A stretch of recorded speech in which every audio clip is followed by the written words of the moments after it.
जय भीम साथियों, आज आपको एक कहानी से रूबरू कराऊंगा, एक सच्ची कहानी से रूबरू कराऊंगा।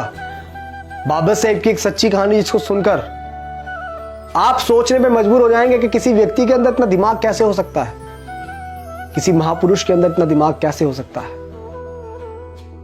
मैं चाहूंगा आप इस वीडियो को पूरा देखें। जब बाबा साहेब लंदन से बैरिस्टर बनकर पहली बार भारत वापस लौटे और जब उन्होंने कोर्ट के अंदर, कचहरी के अंदर कदम रखा,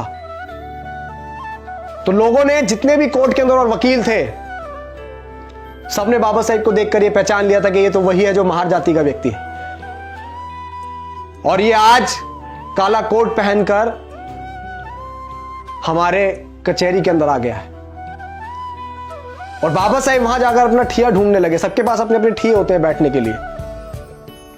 जब बाबा साहेब को कोई ठिया नहीं मिला और बाबा साहेब जब ढूंढ रहे थे, तो जो दूसरे वकील थे उन्होंने बाबा साहेब की ओर टोंट कसते हुए, बाबा साहेब की ओर चिड़चिड़ाई मारते हुए बाबा साहेब से बोला, अरे ओ बैरिस्टर, तुम तो बहुत पढ़े लिखे विद्वान हो, तुम्हें क्या जरूरत है कचहरी के अंदर बैठने की, तुम तो बाहर भी कहीं ठिया लगा लोगे, तुम्हारी दुकान चल जाएगी। लेकिन बाबा साहेब ने उनकी उस टोंट मारने को गलत नहीं समझा।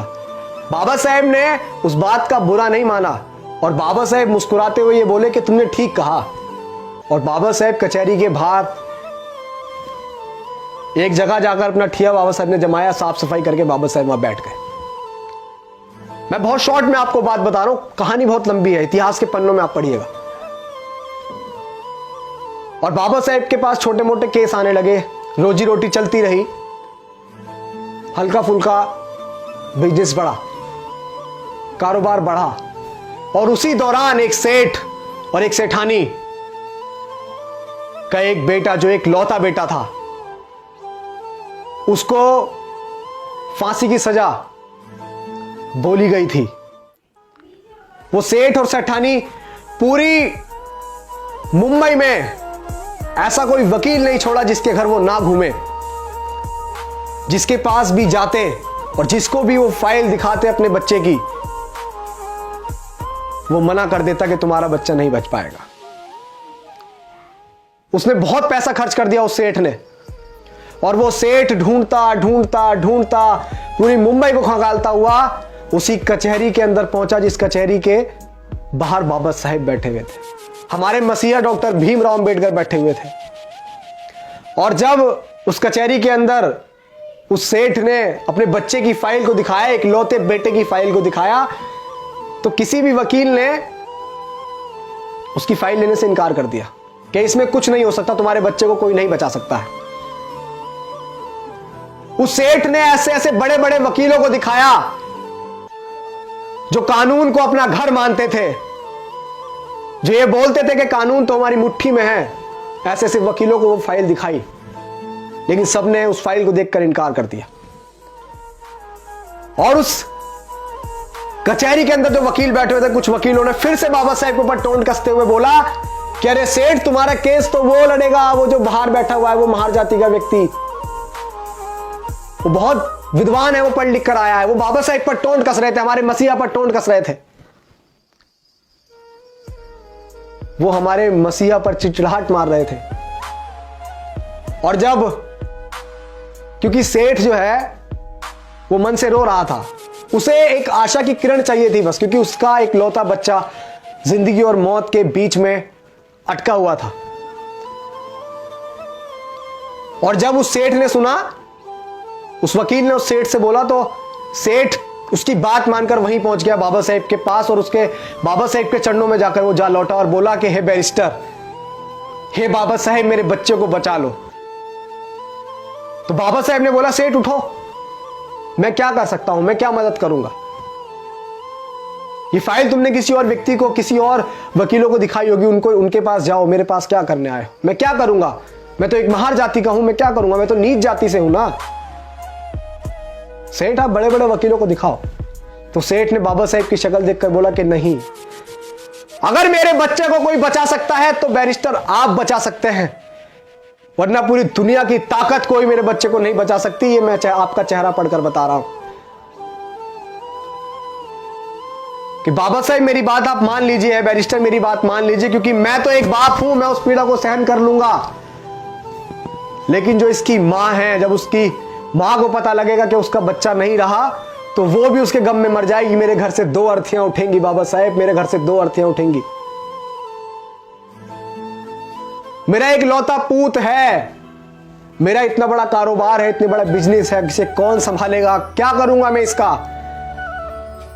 जब बाबा साहेब ने सुना कि उसकी मां मर जाएगी, तो बाबा साहेब को वो बात याद आई कि जब बाबा साहेब छोटे से थे,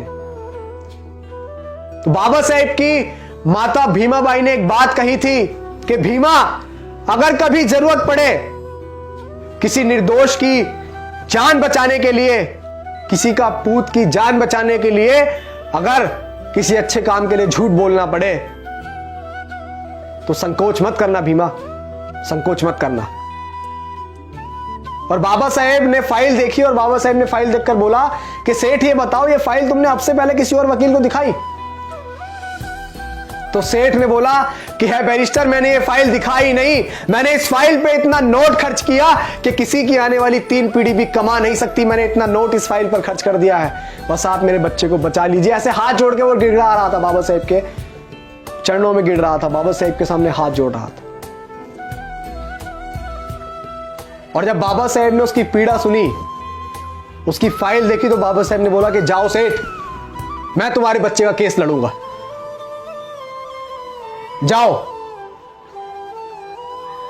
और जब बाबा साहेब माने केस लड़ने को, तो वो सेठ बहुत खुश हुआ और उसने बोला कि मुझे यकीन है बाबा साहेब कि मेरा बच्चा अब बच जाएगा। जिंदगी और मौत में मात्र 10 दिन का फासला था, फांसी को 10 दिन बचे थे। कचहरी लगी, अदालत लगी, कोर्ट लगा। आप सुनिएगा बड़े ध्यान से कि किसी व्यक्ति में इतना दिमाग कैसे हो सकता है। हम क्यों बोलते हैं कि हमारे जो मसीहा, हमारे रहबर बाबा साहेब डॉक्टर भीमराव अंबेडकर जैसा दुनिया में और कोई नहीं हो सकता। ऐसे ही नहीं बोलते हम ये बात इसीलिए बोलते हैं क्योंकि उन्होंने ऐसा करके दिखाया। उनके दिमाग की बड़े बड़े लोग दाद दिया करते थे कि किसी व्यक्ति के अंदर दिमाग कैसे हो सकता है। कोर्ट लगा, कचहरी लगी, कोर्ट के अंदर तो दोनों पक्षों के वकील आए। जब बात बोली गई तो जज ने बोला कि अंबेडकर तुम कुछ दलील देना चाहोगे? तो बाबा साहेब ने बोला कि नहीं जज साहब, अपना फैसला सुनाइए आप, मैं कुछ नहीं कहूंगा। आप सोच रहे हैं, अब वो सेठ बड़े संकोच में था कि ये इसने तो बोला था कि मैं तुम्हारे बच्चे को बचा लूंगा और ये कोर्ट में कोई दलील भी नहीं दे रहा है। और बाबा साहेब ने बोल दिया कि जज साहब आप फैसला सुनाओ। और वो सेठ अपने मन में कह रहा था कि अंबेडकर तुमने हमारे साथ अच्छा नहीं करा बैरिस्टर, मैं बड़े आस के साथ तुम्हारे पास फाइल लेकर आया था, मैं तुम्हारे चेहरे को देखकर कह रहा था कि तुम मेरे बच्चे को बचा लोगे। और जब फांसी की सजा जज ने सुना दी और जब उसको लेकर गए, सुनिएगा बड़े गौर से और इस वीडियो को ज्यादा से ज्यादा शेयर भी कीजिएगा, जब उस लड़के को फांसी की ओर लेके गए और उसके गले में फंदा डाला ही था, तो बाबा साहब ने बोला बस जज साहब बस, आपने फांसी की सजा दी थी, आपने मौत नहीं दी थी। आप देखिए बाबा साहब का दिमाग। और उसी दिन से यह कार्रवाई चली जाती है कि सजाए मौत, अगर किसी को मौत की सजा देनी होती है तो सजाए मौत कहा जाता है, यह नहीं कहा जाता कि सिर्फ फांसी की सजा। बाबा साहब ने कहा कि बस जज साहब, आपने फांसी की सजा दी थी, आपने मौत नहीं दी थी। और यह दिमाग देखकर बड़े से बड़े बैरिस्टर, बड़े से बड़े जो लोग बाबा साहब पे टोंट कसते थे, जो हमारे मसीहा को नीच अछूत बताते थे, जो महर जाति का बताते थे, वो लोग चुप हो गए। और हमारे बाबा साहब शेर की तरह उस बच्चे को छुड़ाकर उस मां के पास लेके गए कि ये ले तेरे तरह बच्चा। और बाबा साहब ने उस निर्दोष की जान बचाई। ऐसे थे हमारे मसीहा। और हमारे मसीहा ने हमें बहुत अच्छा जीवन देने के लिए बहुत कुछ सहा है। तो आप सभी से गुजारिश है कि बाबा साहेब की मूवमेंट में हिस्सा बनिए, इस मूवमेंट का हिस्सा बनिए और समझिए कि बाबा साहेब का कारवां क्या था, उनकी कुर्बानियां क्या थी। किताबों में पढ़िए। जय भीम, जय भारत।